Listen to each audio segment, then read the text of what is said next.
Selamat sejahtera Dr. Encik Fairul Jaafar dan rakan-rakan sekalian.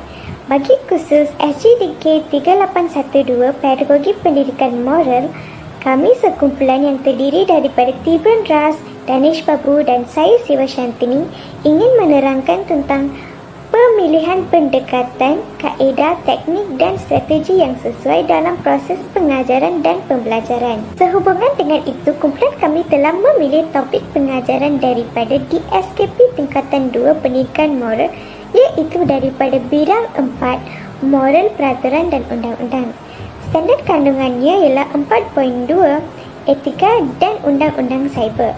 Murid dapat belajar tentang etika dan undang-undang cyber bagi menekankan elemen undang-undang dan mengesan penggunaan salah dalam pelbagai kesan terhadap diri dan masyarakat. Daripada topik pengajaran kami terdapat 6 standard pembelajaran. Kumpulan kami telah memilih 2 standard pembelajaran iaitu 4.2.3 memperihalkan kepentingan mematuhi etika dan undang-undang cyber.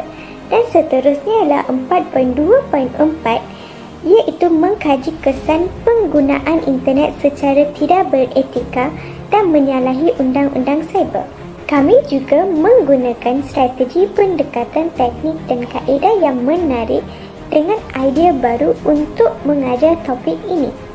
Hasil pembelajaran setelah PDPC tamat ialah murid dapat menghasilkan 3 kepentingan mematuhi etika dan undang-undang cyber, dan murid juga dapat mengkaji 3 kesan penggunaan internet secara tidak beretika dan menyalahi undang-undang cyber. Ini merupakan pengenalan kami. Selamat sejahtera, nama saya Danish Babu Mukaraju, nombor metrik 273429. Saya akan meneruskan pembentangan ini dengan beberapa elemen yang penting untuk memastikan pengajaran dan pembelajaran dilaksanakan dengan sempurna. Elemen pertama adalah strategi.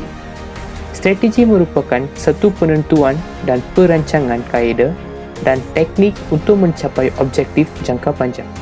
Strategi yang kami memilih bagi topik etika dan undang-undang cyber adalah strategi pemusatan kepada murid. Strategi pemusatan murid ditafsirkan sebagai murid memainkan peranan yang sangat penting dalam proses pembelajaran dengan melibatkan diri secara aktif dalam aktiviti pembelajaran yang dijalankan. Kami telah menggunakan pelbagai aktiviti yang bersifat pemusatan murid untuk mengajar topik tersebut. Elemen yang kedua adalah pendekatan. Pendekatan merupakan satu set andaian yang membentuk sifat bahasa, pembelajaran dan pengajaran yang dijalankan. Konsep induktif dipelopori oleh aliran pemikiran behaviorisme, di mana memberi peluang kepada murid untuk membuat kesimpulan sendiri. Ia dimulai dengan contoh-contoh yang khusus dan menuju kepada kesimpulan yang umum. Konsep ini terbahagi kepada 3 elemen yang utama, iaitu merancang, pelaksanaan dan penilaian. Set induksi dimulakan dengan tayangan video bagi memulakan sesi pengajaran dan pembelajaran. Elemen seterusnya yang kami mengambil kira adalah kaedah. Kaedah merupakan satu perancangan atau prosedur bagi melaksanakan sesuatu pengajaran secara teratur, kemas dan juga sistematik. Kami memilih kaedah kolaboratif dan kooperatif untuk melaksanakan topik yang kami pilih. Pembelajaran kolaboratif bermaksud pembelajaran berkumpulan di mana para murid berganding bahu untuk melakukan aktiviti pembelajaran dengan bimbingan rakan sebaya, manakala kooperatif pula ahli kumpulan akan berinteraksi antara satu sama lain untuk mewujudkan persefahaman dan kemajuan murid secara berkumpulan. Dengan kaedah ini, para murid akan melibatkan diri secara aktif dalam sesi pengajaran dan pembelajaran. Kami menggunakan gallery walk dalam PDPC dalam pengajaran topik ini. Elemen terakhirnya adalah teknik. Teknik merupakan kemahiran seseorang guru dalam pengelolaan dan pelaksanaan kaedah mengajar bagi sesuatu aktiviti pengajaran dan pembelajaran. Penggunaan teknik ini akan menentukan keberkesanan pengajaran di tahap optimum berdasarkan kepada kriteria pencapaian objektif seperti umur, kebolehan, kecerdasan dan juga minat. Teknik sumbangsaran merupakan aktiviti perbincangan iaitu ahli dalam setiap kumpulan akan mengemukakan seberapa banyak idea dengan tujuan menyelesaikan sesuatu masalah. Sumbangsaran ini bertujuan untuk melatih murid mengemukakan idea ataupun pandangan yang bernas dan juga padat. Terdapat dua tujuan sumbangsaran. Pertamanya, jangka panjang yang menyelesaikan satu masalah yang penting. Keduanya adalah jangka pendek iaitu mendapatkan seberapa banyak idea penyelesaian yang mungkin tentang sesuatu masalah tersebut. Salam sejahtera. Hari ini saya akan membentangkan tentang analisis penggunaan strategi, pendekatan, kaedah dan juga teknik. Strategi yang kami digunakan dalam pengajaran topik etika dan undang-undang cyber adalah strategi pemusatan pelajar. Strategi pemusatan pelajar merupakan satu ciri-ciri yang perlu diadai oleh pendidikan abad ke-21. Apa yang dimaksudkan dalam pemusatan murid? Pemusatan murid dimaksudkan dengan penglibatan murid secara aktif dalam bilik darjah dengan guru hanya menjadi fasilitator sebagai sesi pengajaran dan pembelajaran dijalankan. Baik, strategi pemusatan murid digunakan dalam 3 aktiviti. Yang pertama, desain induksi, yang kedua, aktiviti galeri walk, yang ketiga, teknik. Okey, yang pertama, desain induksi. Set induksi menggunakan pendekatan induktif di mana video akan ditayangkan semasa sebelum sesi pengajaran dan pembelajaran dimulakan. Murid akan berusaha untuk memberi pendapat berdasarkan video yang ditayangkan. Di sini lahirlah strategi pemusatan pelajar yang diusahakan oleh guru, di mana murid akan berusaha untuk menjawab dalam sesi PDPC. Yang kedua merupakan galeri walk. Aktiviti galeri walk ini merupakan aktiviti yang di mana akan dikendalikan oleh murid sebenar-benarnya. Guru hanya menjadi fasilitator untuk menambah ataupun membetulkan kesalahan yang dibuat oleh pelajar. So, murid akan melibatkan aktif dalam sesi pendidikan dengan mencari maklumat secara bersendirian dengan berkongsi dengan murid yang lain. Baik, yang ketiga merupakan teknik.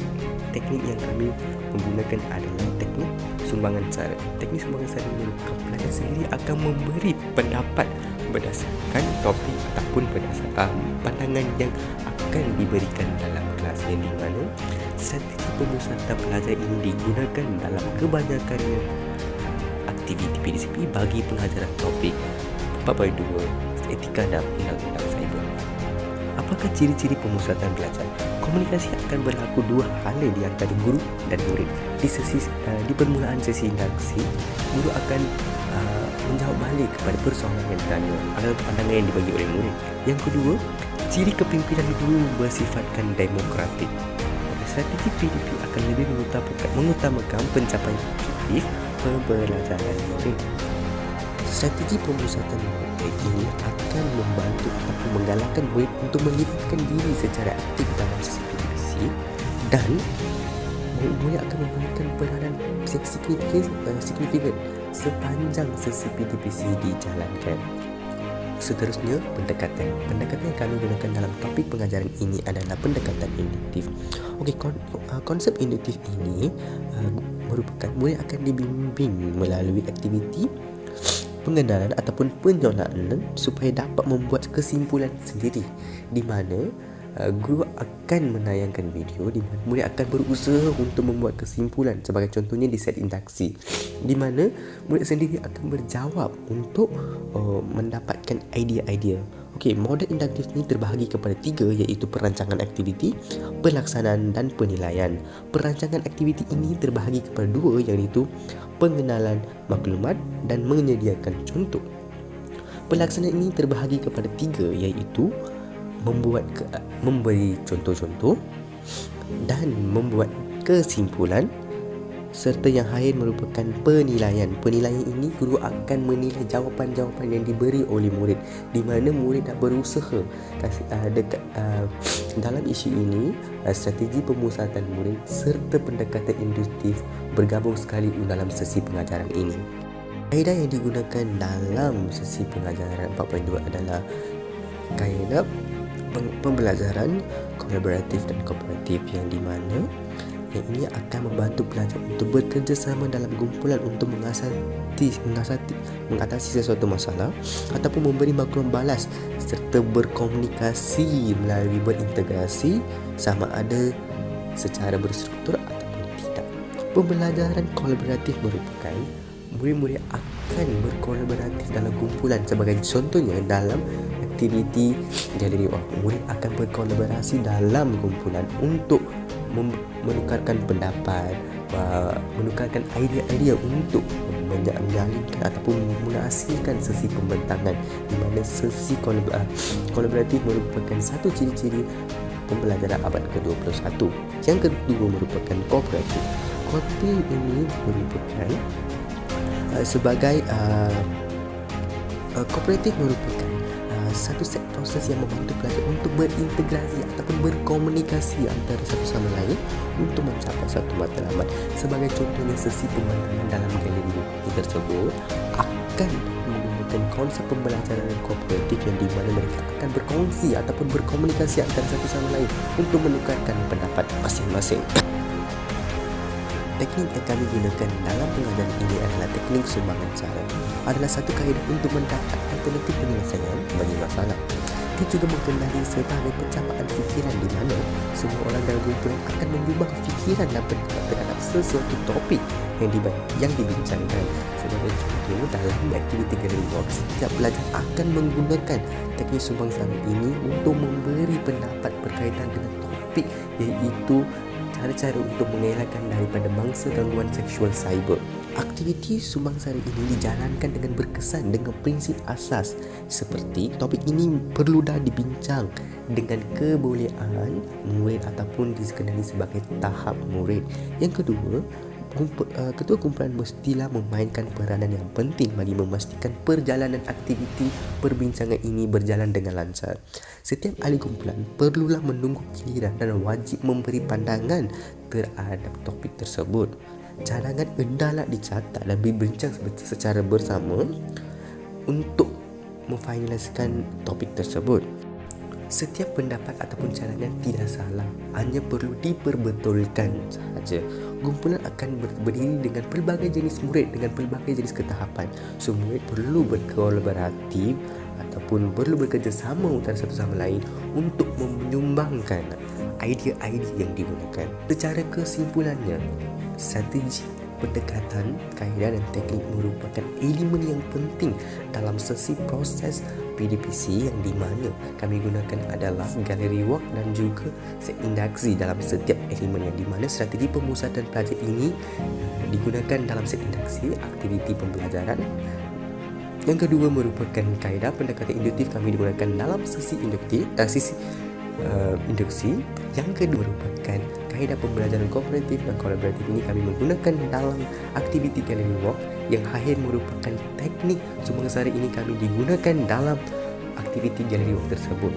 Topik etika dan undang-undang cyber ini merupakan topik yang penting, yang di mana pelajar perlu mengetahui dan mengeksplor untuk mendapatkan dan mengelakkan daripada menjadi mangsa pembuli ataupun mangsa gangguan seksual cyber. Sekian, terima kasih.